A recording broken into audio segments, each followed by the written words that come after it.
Hello guys, welcome back to my channel. In today's tutorial, we'll be learning how to make this simple beautiful maxi dress. So let's get started.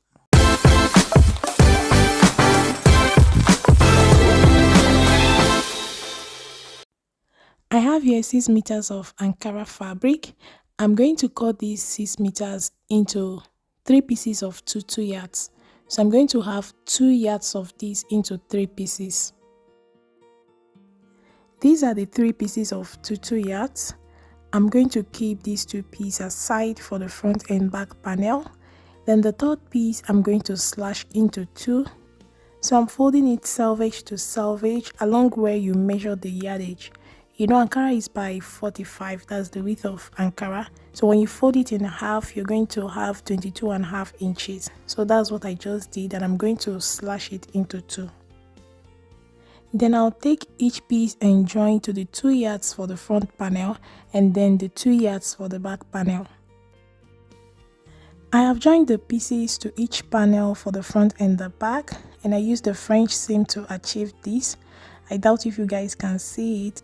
With a French seam, it's hard to find where the fabric was joined. I'm going to confirm the total width of the fabric before we start. So here I have 60 plus 10 inches, giving me 70 inches. So I have here 2 meters by 70 inches. I'm starting with the front panel, and I've folded my fabric in a triangular form. I wanted to use a basic bodice for this, but for the benefit of those who like to draft direct on the fabric, we'll be drafting direct on the fabric.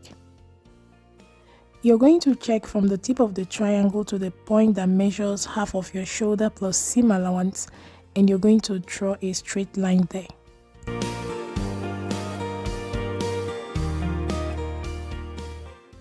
On that line, you're going to place half of your shoulder measurement. Mine is 15 inches and half of that is 7.5. On the same line, you're going to place your neck width. For me, I used 3.5 inches, and the neck depth I used 4 inches. I'll square out these points and draw in my neckline.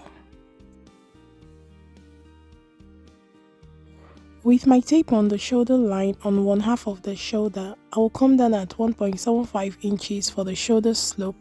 I'll connect this point back to the neckline. With my tape still on the shoulder on one half of the shoulder, I will come down at 8.5 inches, the front armhole level for a small size with loose sleeve. The front armhole level for the rest of the sizes will be on the screen. I'll square out this point and draw in my front armhole curve. Now that we've gotten the shoulder, the neckline and the armhole curve, I'm going to compare what we've drafted with the basic bodice block. So this is a contoured front bodice for a small size, and this is the normal bodice that has not been contoured. I will place this contoured bodice on the parts where we drafted on the fabric, aligning the center front and the shoulder line. You can see that 1/2 inch excess on the shoulder is because the armhole level of the bodice is for a sleeveless dress. You can also see the space between the armhole curve of the bodice and that of the fabric is because the bodice has been contoured and all excess removed. So I'm going to come in with my French curve about 1/2 inch to reduce the excess. If I'm to make this dress with the contoured bodice, I'm going to get a snug fitting around the neck area, the shoulder, as in the upper part of this dress. But because this dress is a free maxi dress, we'll go ahead with the drafting on the fabric.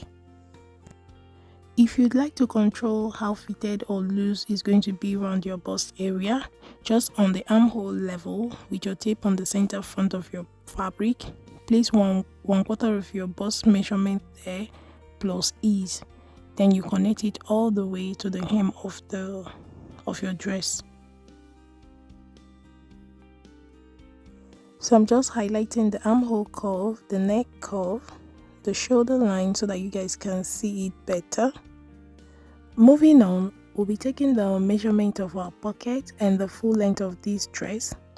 So with my tape placed on the shoulder line, not the shoulder slope, I came down at 20 inches for the installation of my pocket, and from that point I came down again at 7 inches for my pocket opening, and this pocket includes seam allowance.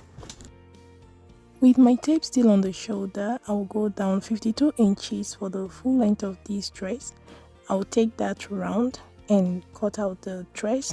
I'll add the seam allowance for the hemming while cutting.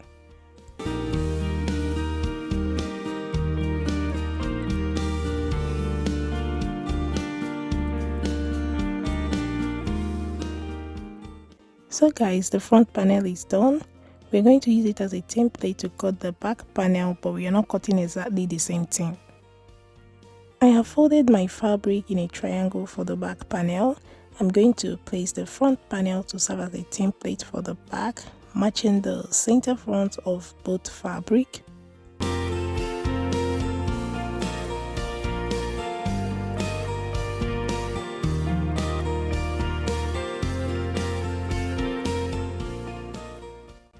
From the shoulder line of the front, not the seam allowance line, from the shoulder line, I will go up by 1.5 inches and connect the point. When you're doing this, make sure you have enough space at the top so that when you go up by 1.5 inches and measure, you will have enough space that will measure half of your shoulder measurement plus seam allowance.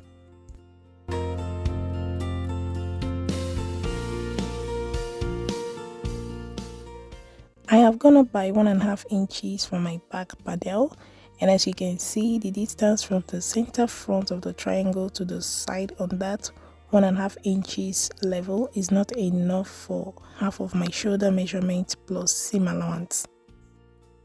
So I have unpinned it and pushed it to the level whereby if I go up by 1.5 inches for the back panel, the space will be enough for half of my shoulder measurement plus seam allowance. I'll quickly do that and replace the measurements before we continue.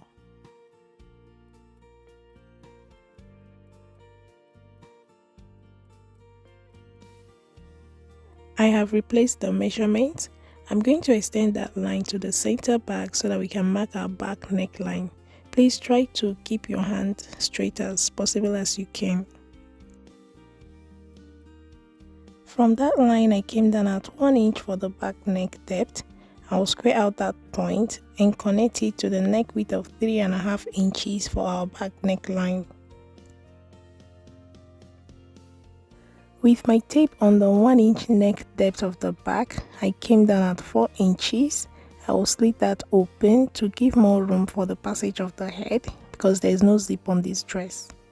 So that's all for the back panel. I'll go ahead and draw in the back armhole, add necessary seam allowance and cut out the back panel.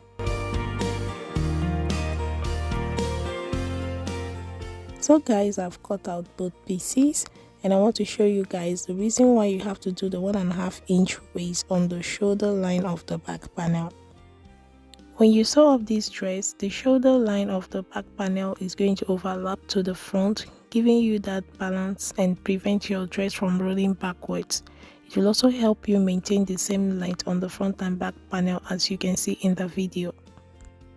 I'll go ahead and cut out the facing, the pockets and the sleeves. The facing I cut out here, I later changed to piping. I'll be explaining all these along in the video and the measurements I used for my sleeves. These are all the pieces you need to make this gown, so we move on to the sewing part. I'm going to start by piping that slit on the center back panel, and I've cut out a strip for that. My strip measured the length of the slit and the width measured 1.5 inches.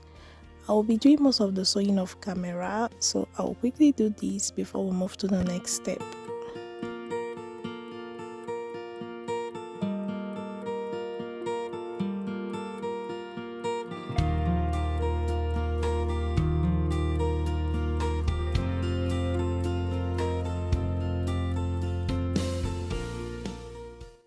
I am done with the piping and this is what mine looks like. I'll go ahead and attach the pockets for the front and back panel. So guys, I've attached the pockets to the front and back panel. Next we are going to join both panels at the shoulders and overlock raw edges.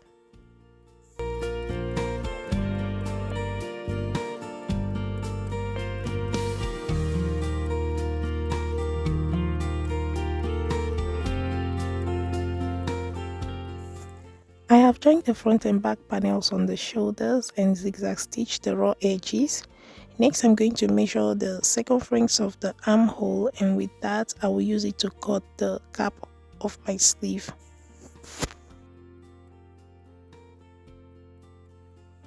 The total arm circumference of the dress measured 20 inches, and this includes seam allowance.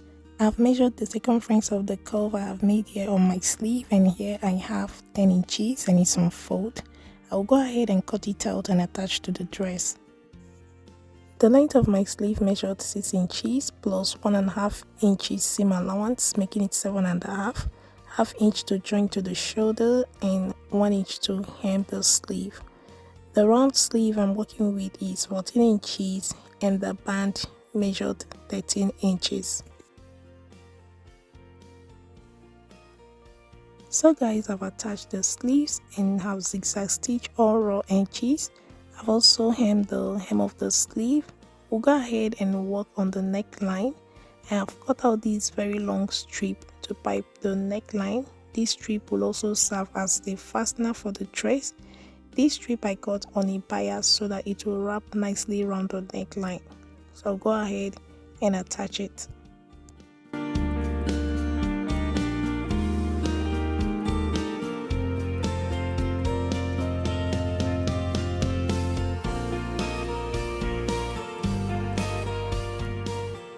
I have piped the neckline and have fastened it at the back.